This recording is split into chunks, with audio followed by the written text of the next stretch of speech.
सोचिए, क्या एक गुब्बारे की हवा में सच में इतनी ताकत हो सकती है कि वो एक पूरी कार चला दे? आज हम लोग बिल्कुल यही जानने वाले हैं, और वो भी एक बड़े ही मजेदार स्टूडेंट प्रोजेक्ट के जरिए, जिसमें सिर्फ और सिर्फ हवा की ताकत से चलने वाली एक रेसर कार बनाई गई। तो चलिए देखते हैं कि हमारा सफर कैसा रहेगा। सबसे पहले हम समझेंगे कि ये हवा से चलने वाली कार का आइडिया आखिर आया कहाँ से। फिर देखेंगे कि इसे बनाया कैसे गया, और हाँ, इसके पीछे का साइंस क्या है। हम इसके परफॉर्मेंस को और बेहतर बनाने के तरीकों पर भी बात करेंगे। और अंत में ये जानना बड़ा दिलचस्प होगा कि ये छोटा सा खिलौना असल में रॉकेट टेक्नोलॉजी से कैसे जुड़ता है। तो आखिर ये सब शुरू कैसे हुआ? चलिए सीधे इस प्रोजेक्ट की बुनियाद को ही समझते हैं कि कैसे एक इतना सिंपल सा आइडिया एक चलती फिरती मशीन में बदल गया। और यही वो सवाल है जो इस पूरे प्रोजेक्ट के दिल में है। मतलब बिना किसी इंजन, बिना किसी बैटरी के, क्या सिर्फ एक गुब्बारे से निकलती हवा एक गाड़ी को आगे बढ़ा सकती है? ये सवाल सुनने में आसान लगता है, पर असल में ये साइंस की दुनिया का दरवाजा खोलता है। इस प्रोजेक्ट का मिशन वैसे बड़ा ही सीधा सा था। घर में पड़ी बेकार चीजों का इस्तेमाल करके एक रेसर कार बनाना। पर यहाँ मकसद सिर्फ एक खिलौना बनाना नहीं था। असली मकसद था ये समझना कि हवा की ताकत यानी एयर फोर्स आखिर मोशन यानी गति पैदा कैसे कर सकती है। देखिए, ये प्रोजेक्ट सिर्फ कार बनाने के बारे में था ही नहीं, इसका असली मकसद तो था सीखना। जैसे ये समझना कि फोर्स यानी बल आखिर मूवमेंट पैदा कैसे करता है, गुब्बारे में भरी हवा की एनर्जी को यूज कैसे किया जा सकता है, और अपनी क्रिएटिविटी से एक बेहतर डिजाइन कैसे बनाया जाए। और सबसे जरूरी बात, ये प्रोजेक्ट इस चीज का एक परफेक्ट एग्जाम्पल है कि कैसे हम एक्सपेरिमेंट करके सीखते हैं और अपने रिजल्ट्स को बेहतर बनाते जाते हैं। अच्छा, तो आइडिया तो समझ आ गया, लेकिन इसे हकीकत में बदला कैसे गया?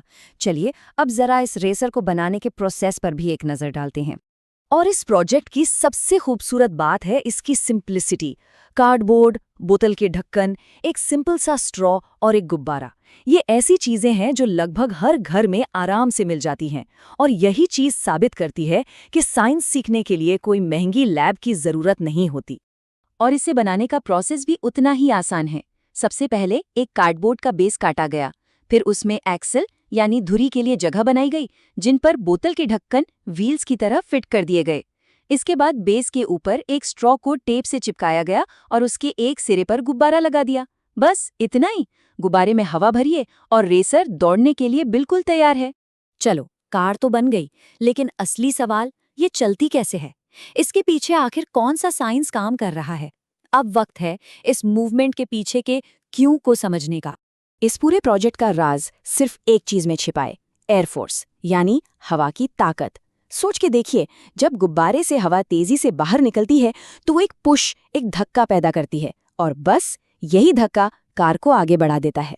प्रोजेक्ट रिपोर्ट में लिखी ये लाइन, जब हवा बलून से पीछे की तरफ निकली तो उसने कार को आगे धकेल दिया। ये लाइन हमें न्यूटन के थर्ड लॉ ऑफ मोशन की याद दिलाती है। याद है ना? हर एक्शन का एक इक्वल और ऑपोजिट रिएक्शन होता है। यहाँ पर हवा का पीछे जाना एक्शन है और कार का आगे बढ़ना उसका रिएक्शन। कितना सिंपल और परफेक्ट एग्जाम्पल है। लेकिन कहानी यहाँ खत्म नहीं होती। कार बनाना तो बस शुरुआत थी। असली मजा और असली सीख तो तब शुरू हुई जब इसे टेस्ट करने और बेहतर बनाने की बारी आई। यही वो पॉइंट है जहाँ साइंटिफिक मेथड असल में काम आता है। यहाँ देखिए कितना कमाल का ऑब्जर्वेशन है, कैसे छोटे छोटे बदलाव से कितने बड़े रिजल्ट्स मिले।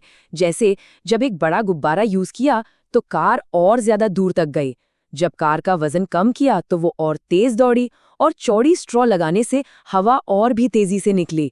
मतलब हर एक्सपेरिमेंट ने कुछ न कुछ नया सिखाया। तो इन सारे एक्सपेरिमेंट से जो सबसे बड़ी सीख मिली वो ये थी कि एक अल्टीमेट रेसर बनाने के लिए किसी एक चीज पर फोकस नहीं करना है, बल्कि कई चीजें एक साथ काम करती हैं। फोर्स यानी गुब्बारे का साइज, वेट यानी कार कितनी हल्की है, और डिजाइन जैसे कि स्ट्रॉ कितनी चौड़ी है, ये सब मिलकर डिसाइड करते हैं कि कार की परफॉर्मेंस कैसी होगी। अच्छा, अब इस छोटे से खिलौने से एक बहुत बड़ी छलांग लगाते हैं।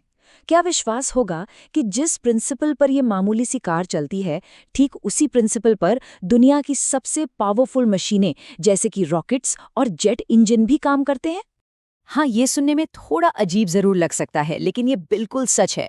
रॉकेट्स क्या करते हैं? वो गर्म गैसों को पीछे धकेलकर आगे बढ़ते हैं, बिल्कुल वैसे ही जैसे ये कार हवा को पीछे धकेलती है। जेट इंजन भी हवा को पीछे धकेलकर थ्रस्ट पैदा करते हैं। फिजिक्स के जो नियम है ना, वो छोटे बड़े हर लेवल पर एक जैसे ही काम करते हैं। कमाल है ना? और स्टूडेंट का ये कंक्लूजन इंजीनियरिंग की एक बहुत बड़ी सच्चाई बताता है। छोटे डिजाइन चेंजेस से परफॉर्मेंस में सुधार आ सकता है। यही तो इनोवेशन की बुनियाद है ना? लगातार छोटे छोटे इंप्रूवमेंट्स करके किसी भी चीज को बेहतर बनाते जाना, फिर चाहे वो एक खिलौना कार हो या एक रियल स्पेस शटल। तो आज हमने देखा कि कैसे एक मामूली सा गुब्बारा और कुछ कार्डबोर्ड के टुकड़े हमें फिजिक्स के कितने बड़े बड़े नियम सिखा सकते हैं। ये प्रोजेक्ट यही दिखाता है कि साइंस हर तरफ है, हमारे आसपास, बस उसे देखने की एक नज़र चाहिए। और अब ये हमें इस एक सवाल के साथ छोड़ जाता है। अगर एक अल्टीमेट बैलून रेसर बनानी हो तो वो एक सबसे ज़रूरी बदलाव क्या होगा?